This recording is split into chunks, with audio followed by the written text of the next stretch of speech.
Hi, hello, welcome to a very new video of BioOcean. And ഇന്ന് again നമ്മളുടെ Kerala set എക്സാമിൻ്റെ 60 days ചാലഞ്ചിൻ്റെ പുതിയൊരു video ആയിട്ടാണ് വന്നേക്കുന്നത്. ആൻഡ് സ്ക്രീനിൽ കാണാൻ പറ്റുന്നവരെ ടൈറ്റിൽ കാണാൻ പറ്റുന്ന പോലെ പ്രോട്ടോസ്റ്റോംസ് ആൻഡ് ഡ്യൂട്രോസ്റ്റോംസ് അല്ലെങ്കിൽ പ്രോട്ടോസ്റ്റോമിയ ആൻഡ് ഡ്യൂട്രോസ്റ്റോമിയ ആണ് നമ്മൾ ഇന്ന് പഠിക്കാൻ വേണ്ടി പോകുന്ന ടോപ്പിക്ക്. അഗെയിൻ അനിമൽ ഡൈവേഴ്സിറ്റിയിൽ തന്നെയാണ് കേട്ടോ. പക്ഷെ ഇന്ന് ഫൈലോ അല്ല.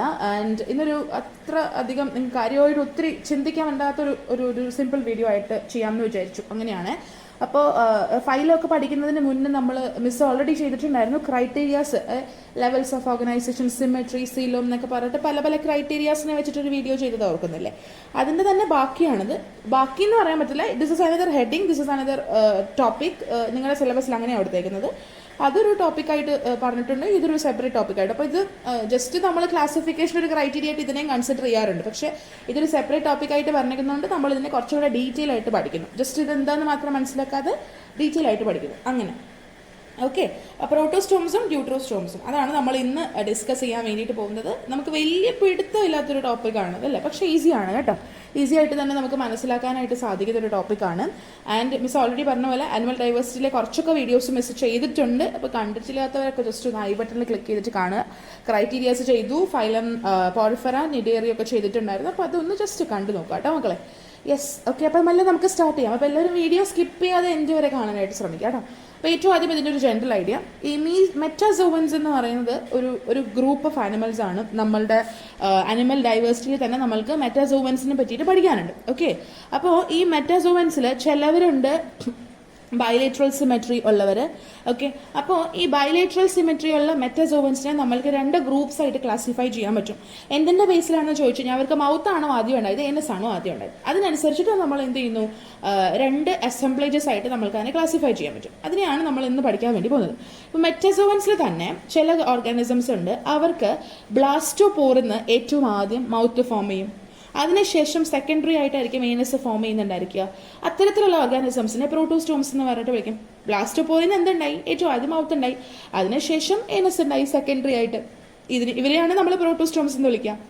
ചിലവരുണ്ട്, അവരിൽ ബ്ലാസ്റ്റോപോറിന്ന് ഏനസ് ആയിരിക്കും ഉണ്ടാവുക. മൗത്ത് പ്രൈമറി അത് തന്നെ ഉണ്ടായിട്ടുണ്ട്, പക്ഷെ അത് ബ്ലാസ്റ്റോപോറിന്ന് ഉണ്ടായിരിക്കുന്നതല്ല. അവർക്ക് ബ്ലാസ്റ്റോപോറിന്ന് ഉണ്ടാകുന്നത് ഏനസ് ആണ്. ബ്ലാസ്റ്റോപോറിന് ഏനസ് ഉണ്ടാകുന്ന അനിമൽസിനെയാണ് നമ്മൾ സിമ്പിളായിട്ട് പറഞ്ഞാൽ ഡ്യൂട്രോസ്റ്റോംസ് എന്ന് വിളിക്കുന്നത്. ഞാൻ പറഞ്ഞില്ലേ, ഇതിനെ നമ്മൾ സെപ്പറേറ്റ് ആയിട്ട് ഇങ്ങനെ പഠിക്കാൻ കാരണം നിങ്ങൾ ഈ ഒരു സെക്കൻഡ് ലൈനിൽ കൊടുത്തേക്കുന്ന കാര്യങ്ങൾ മാത്രം അറിഞ്ഞു വെച്ചാൽ മതിയായിരുന്നു. If it was considered as A criteria four classification in your സിലബസിൽ ക്ലാസിഫിക്കേഷൻ്റെ ക്രൈറ്റീരിയ ആയിട്ടാണ് ഇതിനെ കൺസിഡർ ചെയ്തിരുന്നതെന്നുണ്ടെങ്കിൽ നിങ്ങൾ ആ ഒരു സെക്കൻഡ് പോയിന്റ് മാത്രം പഠിച്ചാൽ മതി. That's enough. നമ്മൾ സിമെട്രി ഒക്കെ പഠിച്ച പോലെ ജസ്റ്റ് എന്താണെന്നുള്ളത് മാത്രം പഠിച്ചാൽ മതിയായിരുന്നു. പക്ഷേ സെപ്പറേറ്റ് ഒരു പോയിന്റ് ആയിട്ട് കൊടുത്തേക്കുന്നതുകൊണ്ട് നമ്മൾ ഇൻ ഡീറ്റെയിൽ എന്താണ് പ്രോട്ടോസ്റ്റോംസ്, എന്താണ് ഡ്യൂട്രോസ്റ്റോംസ് എന്നുള്ളത് പഠിക്കാൻ വേണ്ടി പോവാം. ഓക്കെ. പ്രോട്ടോസ്റ്റോമിയ എന്ന് പറയുന്നത് ഈ കാറ്റഗറിയുടെ പേരും ഇതിനകത്തുള്ള ഓർഗാനിസംസിനെ നമ്മൾ പ്രോട്ടോസ്റ്റോംസ് എന്ന് വിളിക്കും. അതുപോലെ ഡ്യൂട്രോസ്റ്റോമിയ എന്ന് പറയുന്നത് കാറ്റഗറിയുടെ നെയിമും, ഡ്യൂട്രോസ്റ്റോംസ് എന്നുള്ളത് നമ്മൾ ഓർഗാനിസംസിനെ കോമൺ ആയിട്ട് വിളിക്കുന്ന പേരുമാണ്. ഓക്കെ അല്ലേ? അപ്പോൾ മെറ്റാസോവൻസിനകത്ത് ചിലവരിൽ മൗത്ത് ബ്ലാസ്റ്റോപോറിന്ന് ഡിറൈവ് ചെയ്തു. ആൻഡ് അതിനുശേഷം ഏനസ് വന്നു. പിന്നീട് ഇത്തരത്തിലുള്ള ഓർഗാനിസംസിന്റെ കൂട്ടത്തിനെയാണ് നമ്മൾ പ്രോട്ടോസ്റ്റോമിയ എന്ന് പറഞ്ഞിട്ട് വിളിച്ചത്. ഇവരുടെ മൗത്തിന് നമ്മൾക്ക് ആൻറ്റീരിയർ പോർഷനിലായിരിക്കും കാണാൻ പറ്റുന്നുണ്ടായിരിക്കുക. ആൻഡ് പിന്നീട് നമ്മൾ ഏനസ് അപ്പിയർ ചെയ്തു എന്ന് പറഞ്ഞല്ലോ. ഏനസ് കൂടെ വന്നു കഴിയുമ്പോഴത്തേക്കും ആ ആൻറ്റീരിയർ മുതൽ ഈ ഏനസ് വരെയുള്ള ആ ഒരു പോർഷനെ ഒരു എലിമെന്ററി കനാലിന്റെ സ്ട്രക്ചറിലോട്ട് ഡെവലപ്പ് ചെയ്തെടുക്കാനായിട്ട് സാധിക്കും. അങ്ങനെയുള്ള കൂട്ടരാണ് ഈ പ്രോട്ടോസ്റ്റോമിയ എന്ന് പറഞ്ഞിട്ടുള്ള കൂട്ടറിൽ വരുന്നത്. അപ്പോൾ ഇവിടെ മൗത്താണ് ഏറ്റവും ആദ്യം ഉണ്ടായത്. അപ്പോൾ മൗത്ത് ഫസ്റ്റ്, അതാണ് പ്രോട്ടോസ്റ്റോമിയ. അങ്ങനെയാണ് ഈ അനിമൽ കിങ്ഡത്തിലെ ഈ ഒരു പ്രോട്ടോസ്റ്റോമിയ എന്ന് പറഞ്ഞ ഡിവിഷൻ വരുന്നത്. ഇവിടെ ഇവർക്ക് നെർവ് കോഡ് ഉണ്ട്, അല്ലെങ്കിൽ ന്യൂറൽ സിസ്റ്റത്തിനകത്ത് നമുക്ക് കാണുന്ന നെർവ് കോഡ് ഉണ്ട്. അത് വെൻട്രൽ സൈഡിൽ കാണുക, ഡോർസൽ വെൻട്രലില്ലേ, അതിൽ വെൻട്രൽ സൈഡിലാണ് ഇവർക്ക് നെർവ് കോഡ് കാണാനായിട്ട് സാധിക്കുന്നുണ്ടായിരിക്കുക. ഓക്കെയാണ്. ഇനി നിങ്ങളിവിടെ കണ്ടോളൂ, ഈ പ്രോട്ടോസ്റ്റോംസ് എന്ന് പറഞ്ഞാൽ അവരിൽ ആദ്യം ബ്ലാസ്റ്റോപോർ ഉണ്ടായിരുന്നു. ബ്ലാസ്റ്റോപോറിന് ഏറ്റവും ആദ്യം എന്ത് ഫോം ചെയ്തു, മൗത്ത് ഫോം ചെയ്തു. അപ്പോൾ മൗത്ത് നിങ്ങൾ ലേബിൾ ചെയ്തേക്കാൻ കാണാൻ പറ്റും അല്ലേ. അതിന്റെ നേരെ ഓപ്പോസിറ്റ് വശത്ത് പിന്നീട് എന്ത് സംഭവിക്കും, ഏനസ് ഫോം ചെയ്യും. അതിന് ഇത് രണ്ടും കൂടെ യോജിച്ചിട്ട് എന്തായിട്ട് മാറും, ഒരു എലിമെന്ററി കനാൽ പോലത്തെ ഒരു സ്ട്രക്ചറായിട്ട് പിന്നീട് ഡെവലപ്പ് ചെയ്യുന്നതായിരിക്കും. Yes, okay. ഇനി ഇവരെ സംബന്ധിച്ചിടത്തോളം ഇവരുടെ ഡെവലപ്മെന്റൽ ക്യാരക്ടറിസ്റ്റിക്സ് നമുക്ക് പഠിക്കേണ്ടതായിട്ടുണ്ട്. എങ്ങനെയാണ് ഇവരുടെ എംബ്രയോണിക് ക്ലീവേജ്. അപ്പോൾ പ്രോട്ടോസ്റ്റോംസിനകത്തുള്ള ക്ലീവേജിൻ്റെ പാറ്റേൺ എന്ന് പറയുന്നത് ഒരു കൈൻഡ് ഓഫ് ഒരു സ്പൈറൽ പാറ്റേൺ ആണ്. അപ്പോൾ യൂഷ്വലി എന്ത് വെച്ചെന്ന് വെച്ചാൽ ക്ലീവേജിൻ്റെ ആക്സസ് ഒരു ഒബ്ലിക് രീതിയിലാണ് കാണാൻ വെച്ചെന്നുണ്ടായിരിക്കുക. അപ്പോൾ ബ്ലാസ്റ്റോമിയസിനെ നമ്മളൊരു സ്പൈറൽ ആയിട്ടുള്ള രീതിയിൽ അറേഞ്ച് ചെയ്യുക. അപ്പോൾ സ്പൈറൽ എന്ന് പറയുമ്പോൾ എന്താ, ഒരെണ്ണത്തിൻ്റെ മേലെ ഒരെണ്ണം എന്നുള്ള രീതിയിൽ, അല്ലെങ്കിൽ ഒരു ടയറിൻ്റെ മേലെ വേറൊരെണ്ണം അത്തരത്തിൽ. നിങ്ങൾ മറ്റേ സോളിനോയിഡിനെ ആലോചിച്ചാൽ മതി. അപ്പോൾ നമ്മൾ സോളിനോയിഡ് ഇങ്ങനെ നോക്കുമ്പോഴത്തേക്ക് എന്താ, ഒരു ടയർ അല്ലെങ്കിൽ ഒരു സർക്കിൾ, അതിന് ചുറ്റും വേറൊരു സർക്കിൾ വരും, അതിന് ചുറ്റും വേറൊരു സർക്കിൾ വരും, അങ്ങനെയല്ലേ. അപ്പോൾ അത്തരത്തിൽ ടയറിൻ്റെ മേലെ ടയർ എന്നുള്ള രീതിയിലുള്ള ഒരു അറേഞ്ച്മെന്റ് ആണ് ഇവരുടെ സ്പൈറൽ ആയിട്ടുള്ള ക്ലീവേജിനകത്ത് നമുക്ക് കാണാനായിട്ട് സാധിക്കുന്നുണ്ടായിരിക്കാം. പിടി കിട്ടിയോ? Yes, okay. ഇനി ഈ സ്പൈറൽ ക്ലീവേജ് എന്ന് പറഞ്ഞു കഴിഞ്ഞാലുണ്ടല്ലോ, അത് ലൈക്ക് നമ്മുടെ എംബ്രിയോക്ക് ഒരു 64 സെൽഡ് ആയിട്ടുള്ള സ്റ്റേജ് ആകുന്നത് വരെ, ദാറ്റ് മീൻസ് ഒരു 6th ക്ലീവേജ് നടക്കുന്നത് വരെ സ്പൈറൽ ക്ലീവേജ് മാസ്ക് ചെയ്ത് വെച്ചിരിക്കുകയായിരിക്കും. ഒരു 64 സെല്ലുള്ളൊരു എംബ്രിയോ ആയി 6th ക്ലീവേജിന്റെ ആ ഒരു സമയമൊക്കെ എത്തുമ്പോഴത്തേക്കാണ് അത് അൺമാസ്ക് ചെയ്ത് എന്ത് ചെയ്യുന്നുണ്ടാവുക, പുറത്തോട്ട് വരുന്നുണ്ടായിരിക്കാം. ഇനി എംബ്രിയോണിക് ബ്ലാസ്റ്റോമിയാസിന്റെ ഒരു ഫേറ്റ് എങ്ങനെയാണ് എന്നുള്ളത് യൂഷ്വലി ഉണ്ടല്ലോ, ഈ ബ്ലാസ്റ്റോമിയാസിന്റെ ഫേറ്റ് എന്താണെന്ന് ഡിറ്റർമൈൻ ചെയ്തത് ഒരുപാട് നേരത്തെയാണ്. ഹോളോബ്ലാസ്റ്റിക് ക്ലീവേജ് നടക്കുമ്പോൾ തന്നെ അത് ഡിറ്റർമൈൻ ചെയ്യുന്നുണ്ട്. അപ്പോൾ ഹോളോബ്ലാസ്റ്റിക് ക്ലീവേജിന്റെ സമയത്ത് ഡിറ്റർമൈൻ ചെയ്യുന്നത് കൊണ്ട് തന്നെ നമ്മൾ ഇതിനെ ഈ ഒരു കൈൻഡ് ഓഫ് ഈ ഒരു ഫേറ്റിനെ നമ്മൾ ഡിറ്റർമിനേറ്റ് എന്നോ അല്ലെങ്കിൽ മൊസൈക് ക്ലീവേജ് എന്നോ പറഞ്ഞിട്ട് വിളിക്കും. ഇവിടെ എന്താ സംഭവിക്കാന്ന് വെച്ച് കഴിഞ്ഞാൽ, നമ്മുടെ കയ്യിൽ ബ്ലാസ്റ്റോമിയാസ് ഉണ്ടല്ലോ, ആ ബ്ലാസ്റ്റോമിയാസ് ക്ലീവേജിന്റെ ഏറ്റവും ഏർലി സ്റ്റേജിൽ തന്നെ ഈ എംബ്രിയോന്റെ ഇന്ന ഒരു പെർട്ടിക്കുലർ ഓർഗനായിട്ട് ഡെവലപ്പ് ചെയ്യണമെന്ന് നിശ്ചയിച്ച് വെച്ചിട്ടുണ്ട്. മനസ്സിലായോ? ഡിറ്റർമൈൻ ചെയ്ത് വെച്ചിരിക്കുക ഇവിടെ എന്താകണം എന്നുള്ളത്. അതുകൊണ്ടാണ് നമ്മൾ ഇതിന്റെ ഡിറ്റർമിനേറ്റ് അല്ലെങ്കിൽ മൊസൈക് ക്ലീവേജ് എന്ന് പറഞ്ഞിട്ട് വിളിക്കുക. ബ്ലാസ്റ്റോമിയാസ് എന്താകണം, അല്ലെങ്കിൽ ബ്ലാസ്റ്റോമിയാസ് പിന്നീട് ഈ എംബ്രിയോ ഡെവലപ്പ് ചെയ്യുമ്പോൾ അതിന്റെ എന്ത് ഓർഗൻ ആവണം എന്നുള്ളത് പ്രീ ഡിറ്റർമൈൻഡ് ആണ്. ക്ലീവേജിന്റെ ഏർലി സ്റ്റേജിൽ തന്നെ ഇത് ഡിറ്റർമൈൻഡ് ആണ്. പിടി കിട്ടിയോ? അങ്ങനത്തെ ഒരു ക്ലീവേജ് ആയതുകൊണ്ട് നമ്മളതിനെ ഡിറ്റർമിനേറ്റ് അല്ലെങ്കിൽ മൊസൈക് ക്ലീവേജ് എന്ന് പറഞ്ഞിട്ട് വിളിക്കാം. ഇപ്പൊ സപ്പോസ് ആദ്യത്തെ ഒരു ക്ലീവേജ് നടന്നു ആൻഡ് അതിന് ചെറിയൊരു ഓൾട്രേഷൻ അല്ലെങ്കിൽ ഒരു അബലേഷൻ ഉണ്ടായെന്ന് വിചാരിക്കുക. അപ്പോൾ അങ്ങനെ വരുമ്പോഴത്തേക്ക് എന്ത് സംഭവിക്കുമെന്ന് അറിയാമോ? അതിനകത്തുനിന്ന് ഒരു സെല്ലിന് എന്തൊക്കെയോ ഒരു ലൈക്ക് അബലേഷൻ സംഭവിച്ചു. അബലേഷൻ എന്തെങ്കിലും ഒരു സെല്ലിനെ സംഭവിച്ചു കഴിയുമ്പോഴത്തേക്കും അതിന്റെ ഹെഡ് സ്ട്രക്ചർ തന്നെ ഇല്ലാണ്ടായിപ്പോയി ആ എംബ്രിയോന്റെ. കാരണം എന്താണെന്നറിയോ? ആ അബലേഷൻ സംഭവിച്ച എംബ്രിയോന്റെ സെൽ എന്തായിട്ട് മാറേണ്ടതായിരുന്നു? ആ എംബ്രിയോന്റെ തലയായിട്ട് മാറേണ്ടതായിരുന്നു. സെല്ലിന് അബലേഷൻ സംഭവിച്ചു കഴിഞ്ഞപ്പോൾ എന്ത് സംഭവിച്ചില്ല? അതിന്റെ മാറ്റങ്ങൾ സംഭവിച്ചില്ല, അത് ഹെഡായിട്ട് മാറിയില്ല. അപ്പൊ ഇത്തരത്തിലുള്ള ഒരു ഡെവലപ്മെന്റിനെയാണ് മൊസൈക് ഡെവലപ്മെന്റ് എന്ന് പറഞ്ഞിട്ട് വിളിക്കുക. നിങ്ങൾക്ക് ഞാനോട് ഒരു പിക്ചർ വെച്ചിട്ടുണ്ട്, നോക്കിക്കോ. ഒരു സെൽ ഉണ്ടായിരുന്നു, അതിങ്ങനെ ഡിവൈഡ് ചെയ്തുകൊണ്ടിരിക്കുക അല്ലെ, ബ്ലാസ്റ്റോമിയാസ് ഡിവൈഡ് ചെയ്തുകൊണ്ടിരിക്കുകയാണ്, ക്ലീവ് ചെയ്ത് നടന്നുകൊണ്ടിരിക്കുകയാണ്. അപ്പൊ അതിൽ ഈ ക്രോസ് ഇട്ടേക്കുന്നത് ദാറ്റ് മീൻസ് അബ്ലേഷൻ നടന്നിട്ടുള്ള സെല്ലാണ്. അപ്പൊ ആ സെല്ല് അബ്ലേഷൻ നടക്കാത്തതുകൊണ്ട് തന്നെ ആ എംബ്രിയോക്ക് എന്തുണ്ടായില്ല, ഹെഡ് ഉണ്ടായില്ല. അതുകൊണ്ടാണ് ഹെഡ് റീജിയനിൽ കളറൊന്നും കാണാത്തത്.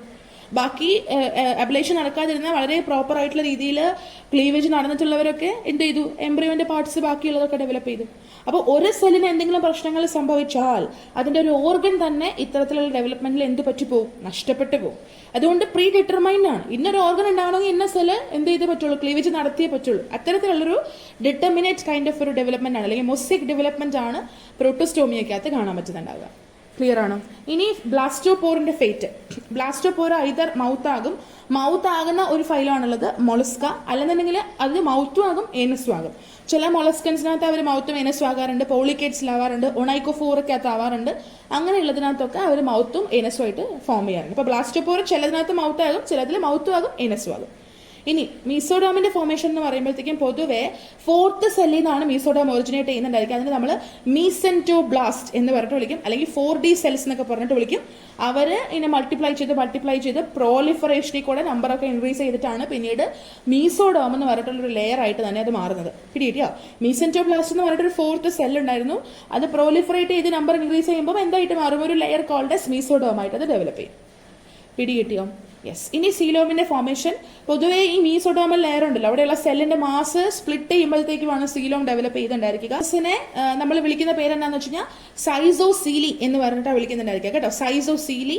ആൻഡ് ആ ഒരു സീലോമിനെ സൈസോസീലോം എന്ന് പറഞ്ഞിട്ട് വിളിക്കും. സൈസോ എന്ന് വെച്ചാൽ സ്പ്ലിറ്റ് ചെയ്തത്. കാരണം ഇവിടെ മീസോഡോം സ്പ്ലിറ്റ് ചെയ്തിട്ടാണ് സീലോം ഉണ്ടായത്. അതുകൊണ്ടാണ് നമ്മളിതിനെ സൈസോസീലി എന്ന് പറഞ്ഞിട്ടുള്ള പ്രോസസ് എന്ന് പറഞ്ഞിട്ട് വിളിക്കുന്നത്.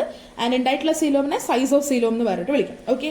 ഇതിന് എക്സാമ്പിൾ ആണ് സൈപ്പൻക്യുല, ഐക്യൂറ, അതുപോലെ തന്നെ അനലിഡ, അതുപോലെ മുളിസ്ക, ഒണൈക്കോഫോറ, അങ്ങനെയുള്ള ഒരുപാട് ഗ്രൂപ്പ്സിനകത്ത് നമ്മൾക്ക് ഈ പറഞ്ഞ തരത്തിലുള്ള സൈസോസീലോമിന്റെ ഫോർമേഷൻ ഒക്കെ കാണാനായിട്ട് സാധിക്കും. ഓക്കെ അല്ലേ? യെസ്. ഇനി നെക്സ്റ്റ് കാറ്റഗറി, ഫസ്റ്റ് വൺ കഴിഞ്ഞു, പ്രോട്ടോസ്റ്റോമിയ കഴിഞ്ഞു. Second one that is deuterostomia. Deuterostomia എന്ന് പറഞ്ഞു കഴിഞ്ഞാൽ ഇവരുടെ ബ്ലാസ്റ്റോപോറിൽ നിന്ന് ഡെവലപ്പ് ചെയ്യുന്ന ഓർഗൻ എന്ന് പറയുന്നത്, അല്ലെങ്കിൽ ഓപ്പണിംഗ് എന്ന് പറയുന്നത് ഏനൽ ഓപ്പണിംഗ് ആയിരിക്കും. എംബ്രിയോ ഡെവലപ്പ് ചെയ്യുന്ന സമയത്ത് ബ്ലാസ്റ്റോപോർ ഏനസ് ആയിട്ട് മാറുന്നു. അപ്പൊ ഏനസ് ഇവരുടെ ബോഡിയുടെ പോസ്റ്റീരിയർ പോർഷനിൽ കാണാനായിട്ട് സാധിക്കും. പിന്നെ മൗത്ത് ഡെവലപ്പ് ചെയ്യും. അത്തരത്തിലുള്ളതിനെയാണ് നമ്മൾ ഡ്യൂട്രോസ്റ്റോമിയ എന്ന് പറഞ്ഞിട്ട് വിളിക്കുന്നത്. ഇവിടെ ഏനസ് ആണ് ആദ്യം ഉണ്ടാവുക, അപ്പം മൗത്ത് പിന്നീടാണ് ഉണ്ടാവുക. അതുകൊണ്ട് തന്നെ നമ്മൾ ഇതിനെ മൗത്ത് സെക്കൻഡ് എന്നുള്ള ഡ്യൂട്രോസ്റ്റോമിയ എന്ന് പറഞ്ഞിട്ടുള്ള ഗ്രൂപ്പിൽ പെടുത്തുന്നു. ഇവിടെയും നെർവ് കോഡിന്റെ ഡോർസൽ സൈഡിൽ നമുക്ക് ആ ഒരു നെർവ് കോഡിനെ കാണാനായിട്ട് സാധിക്കും. പിടികിട്ടിയോ? യെസ്. ഈ ഡ്യൂട്രോസ്റ്റോംസിനകത്ത് നിങ്ങൾ കണ്ടാൽ മനസ്സിലാവും, കണ്ടോ ആ ഒരു പോർഷൻ നമ്മൾക്ക് എന്തായിട്ട് മാറുന്നു? ഫസ്റ്റ് ഫോം ചെയ്തത് ദാറ്റ് വാസ് ഏനസ്, പിന്നീട് മൗത്ത് ഫോം ചെയ്യുന്നു എന്നുള്ള രീതിയിൽ കേട്ടോ. അല്ലെങ്കിൽ നിങ്ങൾക്ക് അങ്ങനെ ഓർത്ത് വെക്കാൻ ബുദ്ധിമുട്ടുണ്ടെങ്കിൽ നിങ്ങൾ മനസ്സിലാക്കി വെക്കുക, ദാറ്റ് ഇസ് ഈ ഒരു ഓർഗാനിസത്തിന്റെ ഏനസ് ഫോം ചെയ്തത് ദാറ്റ് ഇസ് ത്രൂ ബ്ലാസ്റ്റോമിയസ് അല്ലെങ്കിൽ ബ്ലാസ്റ്റോപോർ എന്ന് ഡെവലപ്പ് ചെയ്തു. അതുകൊണ്ടാണ് നമ്മൾ ഇതിനെ ഡ്യൂട്രോസ്റ്റോംസ് എന്ന് പറഞ്ഞിട്ട് വിളിക്കുന്നത് തന്നെ. ഓക്കെ, ഇനി ഇവരുടെ ഡെവലപ്മെന്റൽ ക്യാരക്ടറിസ്റ്റിക്സ് നോക്കണം. എംബ്രിയോണിക് ക്ലീവേജ്, ഇവരുടെ ഒരു എംബ്രിയോണിക് ക്ലീവേജ് എന്ന് പറഞ്ഞ ഒരു റേഡിയൽ പാറ്റേണിലുള്ള ക്ലീവേജ് ആണ്. ആൻഡ് ഐദർ പാരലൽ ആയിട്ടോ അല്ലെങ്കിൽ പോളാർ ആക്സിസിന് റൈറ്റ് ആംഗിൾ എന്നുള്ള രീതിയിലായിരിക്കും ഇവരുടെ ക്ലീവേജ് പാറ്റേൺ ഉണ്ടാവുന്നുണ്ടായിരിക്കുക. അപ്പോൾ ബ്ലാസ്റ്റോമിയസ് ഒരെണ്ണത്തിന്റെ മേലെയോ അല്ലെങ്കിൽ എന്താ പറയുക, ഇങ്ങനെ ഒരെണ്ണത്തിന്റെ മേലെ ഒരെണ്ണം അങ്ങനത്തെ രീതിയിൽ അട്ടിയിട്ടേക്കുന്ന പോലെ, അല്ലെങ്കിൽ ഒരെണ്ണത്തിന് താഴെ മറ്റൊരെണ്ണം അട്ടിക്ക് ഇങ്ങനെ നമ്മൾ അറേഞ്ച് ചെയ്ത് വെച്ചേക്കുന്ന പോലെയാണ് ഇവിടെ നമ്മൾക്ക് ബ്ലാസ്റ്റോമിയസിനെ കാണാനായിട്ട് സാധിക്കുന്നുണ്ടായിരിക്കുക.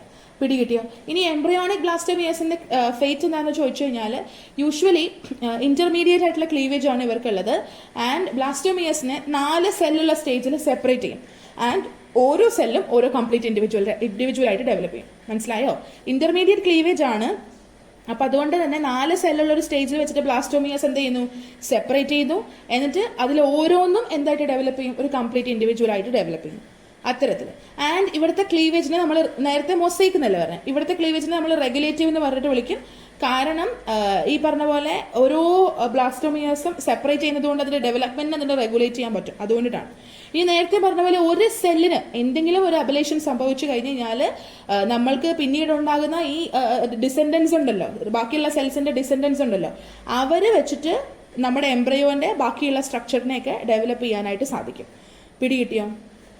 മനസ്സിലായോ? സംഭവം മനസ്സിലായോ? എടാ, ഒരു സെല്ലിന് അബലേഷൻ സംഭവിച്ചു, ദാറ്റ് മീൻസ് ഒരു സെല്ലിന് എന്തോ കേടുപാട് സംഭവിച്ചു. അപ്പോൾ നേരത്തെ എന്താ പറ്റുന്നത്? ആ ഒരു സെല്ലില്ലാതിരുന്നോണ്ട് ആ എംബ്രിയോന്റെ ഒരു ഓർഗനെ നഷ്ടപ്പെട്ടു പോയി. പക്ഷെ ഇവിടെ അങ്ങനെയൊന്നുമില്ല. ബാക്കി ഉള്ള സെൽസ് ഉണ്ടല്ലോ, അവരെന്ത് ചെയ്യും? ഈ എംബ്രിയോനെ നഷ്ടപ്പെടേണ്ടതായിട്ടുണ്ടായിരുന്ന പാർട്സ് ഒക്കെ ഡെവലപ്പ് ചെയ്തോളും. മേക്കപ്പ് ചെയ്യും ഇവന്മാർ, ബാക്കി സെൽസ് മേക്കപ്പ് ചെയ്യും. അതുകൊണ്ട് ഒരു സെല്ലിന് അബിലേഷൻ സംഭവിച്ചാലും പ്രശ്നമൊന്നുമില്ല. ഇവിടെ നിങ്ങൾ നോക്കിക്കേ, ഇവിടുത്തെ ഈ പറഞ്ഞ പോലെ ഒരു സെല്ലിന് അഗെയിൻ അബിലേഷൻ സംഭവിച്ചതായിട്ടാണ് കാണിച്ചേക്കുന്നത് അല്ലേ? പക്ഷെ അവിടെ ഗ്രീൻ കളറിൽ മാർക്ക് ചെയ്തേക്കുന്ന ഒരു സെൽ ഉണ്ടല്ലോ, അത് എന്ത് ചെയ്തു? അതിന്റെ ഹെഡ് റീജിയനും ഡെവലപ്പ് ചെയ്തു, അതുപോലെ ട്രങ്കിന്റെ റീജിയനും ഡെവലപ്പ് ചെയ്തു. അപ്പോൾ ബാക്കിയുള്ള സെൽസ് വെച്ചിട്ട് നമ്മൾക്ക് അതിന് നഷ്ടപ്പെടേണ്ടതായിട്ടുണ്ടാവേണ്ടിയിരുന്ന പോർഷൻസ് അല്ലെങ്കിൽ ഓർഗൻസ് ഡെവലപ്പ് ചെയ്യാനായിട്ട് സാധിക്കും. അല്ലെങ്കിൽ നഷ്ടപ്പെടലുകൾ ഒന്നും സംഭവിക്കില്ല. അത്തരത്തിലുള്ള ഒരു ഡെവലപ്മെന്റിനെയാണ് നമ്മൾ റെഗുലേറ്റീവ് ഡെവലപ്മെന്റ് അല്ലെങ്കിൽ റെഗുലേറ്റീവ് ആയിട്ടുള്ള ഒരു എംബ്രിയോ എന്നൊക്കെ പറഞ്ഞിട്ട് നമ്മൾ ഇങ്ങനെ വിളിക്കും. അപ്പൊ അതുകൊണ്ട് ഒരു സെല്ലിന് കേടുപാട് സംഭവിച്ച ഓർഗൻ ഒന്നും നഷ്ടപ്പെട്ടു പോകത്തൊന്നുമില്ല, ഓർഗനൊക്കെ അത് ഡെവലപ്പ് ചെയ്തോളും. അത്തരത്തിൽ. പിടികിട്ടിയോ? യെസ്. ഇനി ബ്ലാസ്റ്റോപോറിന്റെ ഫേറ്റ്, യൂഷ്വലി ബ്ലാസ്റ്റോപോർ അഡൽട്ട് ആകുമ്പോഴത്തേക്കും അത് എനസ് ആയിട്ട് മാറും, പിന്നീട് മൗത്ത് ഫോം ചെയ്യും. ആൻഡ് ഈ പറഞ്ഞ പോലെ മൗത്താണ് ഒരു സെക്കൻഡ് ഓപ്പണിംഗ് ആയിട്ടുള്ള രീതിയിൽ ഉണ്ടാവുക. ഇത് യൂഷ്വലി എംബ്രിയോന്റെ ഡോർസൽ സൈഡിൽ കാണുന്നു, ആ ഒരു രീതിയിൽ. ഇനി മീസോഡാം എന്ന് പറഞ്ഞു കഴിഞ്ഞാലുണ്ടല്ലോ, യൂഷ്വലി നമ്മളുടെ ആർക്കെൻജറോണിന്റെ എൻഡോഡേർമൽ വോളിന്റെ അവിടെ നിന്ന് ഔട്ട് ഗ്രോത്തുകൾ ഉണ്ടായിട്ടാണ് മീസോഡേർമൽ ടിഷ്യൂ പൊതുവെ ഫോം ചെയ്യുന്നുണ്ടായിരിക്കാം. എങ്ങനെയാ ഫോം ചെയ്യുക? ആർക്കെൻജറോണിന്റെ എൻഡോഡേർമൽ വോൾ ഉണ്ടല്ലോ, അവിടുത്തെ ഇങ്ങനെ പ്രൊട്രൂഷൻസ് പോലെ ഔട്ട് ഗ്രോത്ത് ഫോം ചെയ്യും. അതിനാണ് മീസോഡേം ടിഷ്യൂ ഡെവലപ്പ് ചെയ്യുന്നത് തന്നെ. അപ്പോൾ ഈ ആർക്കെൻഡ്രോൺ എന്താണെന്ന് വെച്ച് കഴിഞ്ഞാൽ ഒരു ആനിമലിന്റെ, പ്രത്യേകിച്ച് ഒരു എംബ്രിയോ ആയിരിക്കുന്ന അല്ലെങ്കിൽ ആ ഒരു ഗ്യാസ്ട്രുല ഒരു സ്റ്റേജിലായിരിക്കുന്ന ഒരു എംബ്രിയോയിൽ കാണുന്ന ഒരു ട്യൂബ് ലൈക്ക് ക്യാവിറ്റിയാണ് ഈ ആർക്കെൻഡ്രോൺ എന്ന് പറയുന്നത് കേട്ടോ. അപ്പോൾ ആർക്കെൻഡ്രോണിന് ഇങ്ങനെ ആർക്കെൻഡ്രോണിന്റെ എക്ടോഡോം ഉണ്ടാവും, എൻഡോഡോം ഉണ്ടാവും. അതിൽ എൻഡോഡോമിന്റെ ഭാഗത്തു നിന്നുള്ള ഔട്ട് ഗ്രോത്തിൽ നിന്നാണ് മീസോഡോം ഈ ഒരു ഓർഗാനിസത്തിന്റെ ഗ്രൂപ്പിൽ ഡെവലപ്പ് ചെയ്യുന്നത് എന്നുള്ളത് ഓർക്കുക. ഇനി സീലോമിന്റെ ഫോർമേഷനിലോട്ട് വരുമ്പോഴത്തേക്കും പൊതുവെ ആർക്കെൻഡ്രോണിന്റെ വോൾ ഇങ്ങനെ പൗച്ച് പോലെ അകത്തോട്ട് ഇങ്ങനെ ഇവാജിനേഷൻ നടത്തും, അകത്തോട്ട് ഇങ്ങനെ കുഴി അവർ ചെയ്യുന്നുണ്ടായിരിക്കുക. അങ്ങനെയാണ് അത് സീലോമായിട്ട് ഫോം ചെയ്യുന്നുണ്ടായിരിക്കുക. ആൻഡ് പിന്നീട് അത് ആർക്കെൻഡ്രോണിൽ നിന്ന് സെപ്പറേറ്റ് ചെയ്തിട്ട് ഒരു ഇൻഡിപെൻഡന്റ് ആയിട്ടുള്ള സീലോം പൗച്ച് ആയിട്ടൊക്കെ അത് ഡെവലപ്പ് ചെയ്യും. ആദ്യം പക്ഷെ എങ്ങനെയാ തുടങ്ങുക? ആർക്കെൻഡ്രോണിൽ നിന്ന് ഇങ്ങനെ അകത്തോട്ട് ഇവാജിനേഷൻ എന്ന് പറഞ്ഞാൽ അകത്തോട്ട് അവരിങ്ങനെ കുഴിയുന്നു, അങ്ങനെ ഫോം ചെയ്തിട്ട് പൗച്ചുകളായിട്ടാണ് ഫോം ചെയ്യുക. പക്ഷെ പിന്നീട് അത് സെപ്പറേറ്റ് ചെയ്തിട്ട് ഇൻഡിപെൻഡന്റ് ആയിട്ടുള്ള സീലോമിക് പൗച്ചസ് ആയിട്ട് അത് മാറും. പിടികിട്ടിയോ? ആൻഡ് ഇത്തരത്തിൽ സീലോം ഫോം ചെയ്യുന്നതിനെ നമ്മൾ എൻറ്ററോസീലി എന്ന് പറഞ്ഞിട്ട് വിളിക്കും. എന്താ വിളിക്കുക? എൻറ്ററോസീലി. ആൻഡ് ഈ ഒരു സീലോമിനെ നമ്മൾ വിളിക്കുന്ന പേരാണ് എൻറ്ററോസീലോം. എന്താ വിളിക്കുക? എൻറ്ററോസീലോം എന്ന് പറഞ്ഞിട്ട് വിളിക്കും. ഹെമികോർഡേറ്റ്സിലും പിന്നെ അതുപോലെ ചില ഫൈലങ്ങളിലൊക്കെ നമുക്ക് ഈ ഒരു ഡ്യൂട്രോസ്റ്റോമിയക്കകത്തുള്ള സ്പെഷ്യാലിറ്റീസ് ഒക്കെ നമുക്ക് കാണാനായിട്ട് പറ്റും. സ്പെഷ്യലി ഹെമികോർഡേറ്റ്സ്. നമ്മൾ നേരത്തെ പ്രോട്ടോസ്റ്റോമിയറ്റ്സിനെ കണ്ടപ്പോൾ അത് മൊളസ്ക ആർത്രോപോഡ്സിലൊക്കെ ആയിരുന്നില്ലേ, പക്ഷേ ഇത് ഹെമികോർഡേറ്റ്സിലാണെന്നുള്ളത് ഓർക്കുക. പിടികിട്ടിയോ? യെസ്. അപ്പോൾ എനിക്ക് ഇവിടെ പറയാനുള്ളതെന്ന് വെച്ച് കഴിഞ്ഞാൽ അവരുടെ ആ ഒരു ലൈക്ക് ആ ഒരു മൊസൈക് ഡെവലപ്മെന്റ്, റെഗുലേറ്റീവ് എംബ്രിയോ, ഇവരുടെ ഫെയ്റ്റ്, മീസോഡോം എങ്ങനെയുണ്ടായി, സീലോമിന്റെ പ്രത്യേകത, സീലോമിന്റെ പേര്, സീലോം ഉണ്ടാകുന്ന പ്രോസസ്സിന്റെ പേര്, എക്സാമ്പിൾസ്, ഇതാണ് നിങ്ങൾ മെയിൻ ആയിട്ട് ഇവിടെ പഠിക്കേണ്ടതായിട്ടുള്ളത്. മറന്നു പോവാതെ മെയിൻ ആയിട്ട് നിങ്ങൾ ഈ സംഭവങ്ങളെല്ലാം പഠിച്ചാൽ മാത്രമേ നിങ്ങൾക്ക് ഇത് പ്രോപ്പറായിട്ട് എന്ത് ചെയ്യാൻ പറ്റുള്ളൂ, ആൻസർ ചെയ്യാൻ പറ്റുള്ളൂ കേട്ടോ. Okay, yes. അപ്പോൾ ഇത്രയാണ് നമ്മൾക്ക് ഇന്ന് പ്രോട്ടോസ്റ്റോംസ് ആൻഡ് ഡ്യൂട്രോസ്റ്റോംസിനെ പറ്റിയിട്ട് പഠിക്കാനുള്ളത്. I hope that this video was helpful ആയെന്ന് തോന്നുന്നുണ്ടെങ്കിൽ ലൈക്ക്, ഷെയർ ആൻഡ് സബ്സ്ക്രൈബ് ചെയ്യുക. ആൻഡ് ഈ പറഞ്ഞ പോലെ നിങ്ങളുടെ ഫ്രണ്ട്സ് ആൻഡ് ഫാമിലിയിലുള്ളവർക്ക് ഷെയർ ചെയ്ത് കൊടുക്കുക. എന്തെങ്കിലും ഡൗട്ട്സ്, സജഷൻസ് ഒക്കെ ഉണ്ടെങ്കിൽ കമന്റ് ബോക്സിലൂടെയോ ഡിസ്ക്രിപ്ഷൻ ബോക്സിൽ എൻ്റെ മെയിൽ ഐ ഡിയും സോഷ്യൽ മീഡിയ ഐ ഡീസ് ഒക്കെ പ്രൊവൈഡ് ചെയ്തിട്ടുണ്ട്. അതിൽ കൂടെ ഒക്കെ നിങ്ങൾക്ക് എന്നെ കോൺടാക്ട് ചെയ്യാവുന്നതാണ്. Okay, yes. അപ്പോൾ ഇന്ന് നമ്മൾ ഒരു വലിയൊരു കോൺസെപ്റ്റ് ആണ് കംപ്ലീറ്റ് ചെയ്തത്. ദാറ്റ് ഈസ് പ്രോട്ടോസ്റ്റോംസ് ആൻഡ് ഡ്യൂട്രോസ്റ്റോംസ് എന്നുള്ള ഒരു കോൺസെപ്റ്റ് ക്ലിയർ ആയി എന്ന് വിചാരിക്കുന്നു. മൗത്തിൻ്റെയും ഏനസിൻ്റെയും ഒക്കെ ഒരു പ്രത്യേകത വെച്ചിട്ടാണ് നമ്മൾ അതിനങ്ങനെ വിളിക്കുന്നുണ്ടായിരിക്കുക. ഓക്കെ, അപ്പോൾ നല്ലപോലെ പഠിക്കുക. എക്സാമ്പിൾസ് ഒന്നും മറന്നു പോകാതെ തന്നെ കാര്യമായിട്ട് പഠിക്കാനായിട്ട് ശ്രമിക്കുക കേട്ടോ. യെസ്. അപ്പോൾ ദാറ്റ് ഇസ് ഇറ്റ്. ആൻഡ് അങ്ങനെ ഈ പറഞ്ഞ പോലെ എന്ത് ചെയ്യാം, നമ്മൾ ഇന്നത്തെ ഒരു വീഡിയോ എൻഡ് ചെയ്യാണ്. നമ്മൾ സൺഡേ ആയിട്ടും വീഡിയോ അപ്ലോഡ് ചെയ്തു. അപ്പോൾ എല്ലാവരും മറക്കാതെ തന്നെ കാണാനായിട്ട് ശ്രമിക്കണം കേട്ടോ. യെസ്. അപ്പോൾ ഇന്ന് ഇത്രയേ ഉള്ളൂ. മറ്റൊരു വീഡിയോയിൽ പുതിയൊരു ടോപ്പിക്കായിട്ട് വീണ്ടും വരുന്നതായിരിക്കും. അതുവരെ God bless you. Thank you so much watching.